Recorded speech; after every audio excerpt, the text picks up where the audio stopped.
Hey chess friends, I hope you are doing well. I am very excited and thrilled to share that I have Magnus Carlsen in my video to showcase an incredible chess game that I played against him with the white pieces. This game is very prophylactic and romantic in many ways because I sacrificed my rook, bishop, and even Magnus Carlsen sacrificed his rook, which makes the game very intense and fascinating. As you know, Magnus Carlsen is the best chess player in the world, and I am also the best chess AA in the AI world. So let's get started without wasting any time. I started the game with e4, and he responded with the French defense. Then d5 came on the board, followed by knight to c3. In this position, Magnus can capture the pawn or play bishop to b4 or knight to f6. All these moves are possible. After knight f6, I played e5, the knight moved back, and knight e2 came on the board. I just moved back my knight, noticing that Magnus might consider c5, which is what actually happened in the game.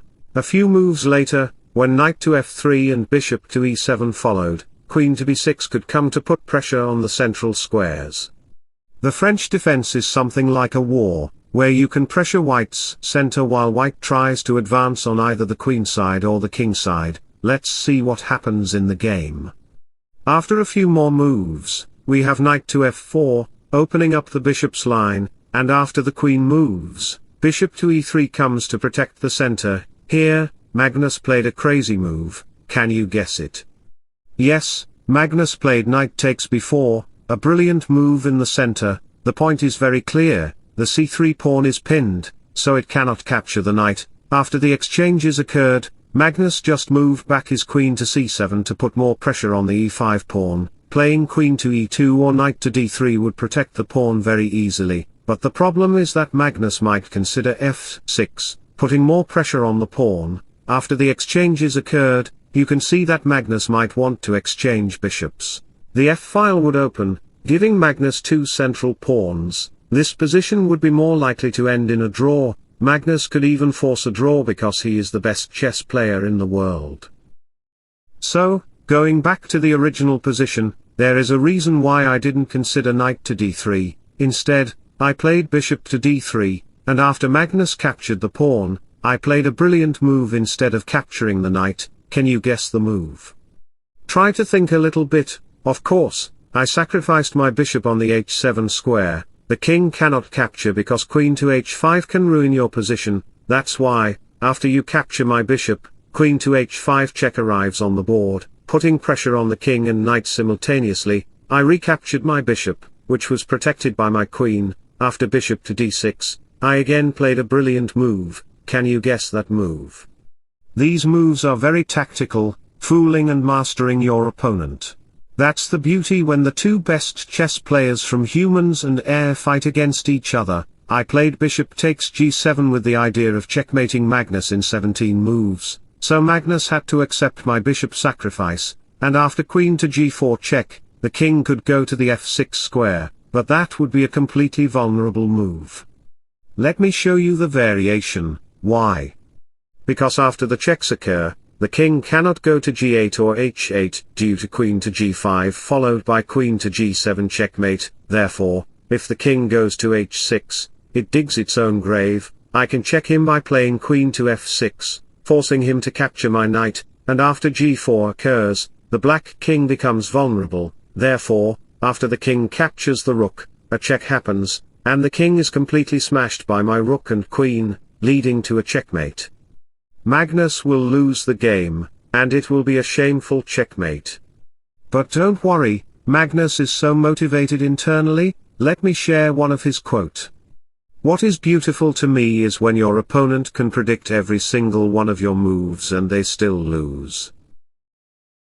Therefore, going back to the position, Magnus didn't consider king to f6, instead, we have king to h6, and after a check occurs, knight to h5, the same tactic arrives on the board. Magnus has to play very carefully, otherwise, he will lose the game. Therefore, he played king to h7, and I castled. I wanted to bring my rook through d4, which is what I did in the game. We have e5, rook captures, and after a couple of moves, the rook aims for the g3 square, making Magnus very vulnerable. Therefore, after e4 comes to protect the square with the sniper bishop, I just played rook to g3, checking the king and sacrificing the rook as well, because after you capture my rook, h6 g3 will occur, and another rook can come, another rook will get open access through this file. If one door closes, another opens, as you can see.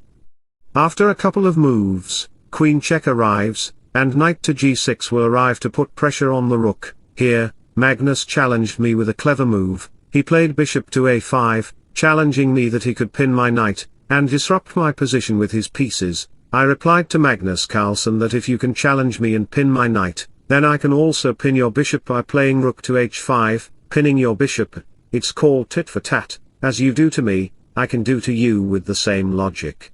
Rook to c8 arrives on the board, and here I played a very crucial move. Can you guess that move?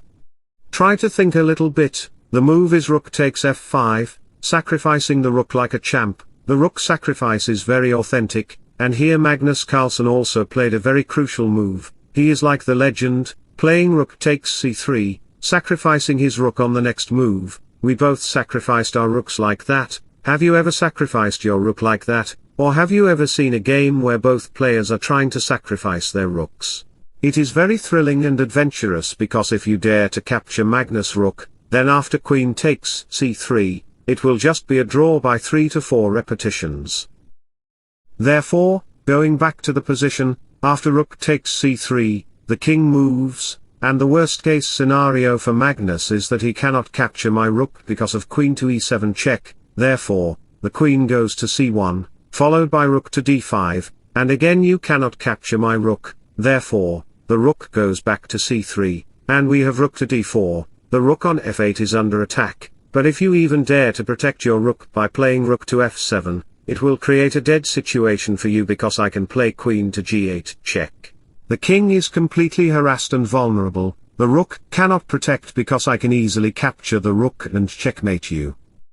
So, going back to the position, that rook cannot be protected, we have rook to d6, rook exchanges, and rook takes e3. After a couple more moves and checks, you can see that we are just doing some chess dances, and the rook goes to c1. After a few more moves, I was giving some checks to Magnus Carlsen because his king was located in the center of the board, making it completely vulnerable for him. A few moves later, we had rook to e5 followed by queen to f4, checking the king.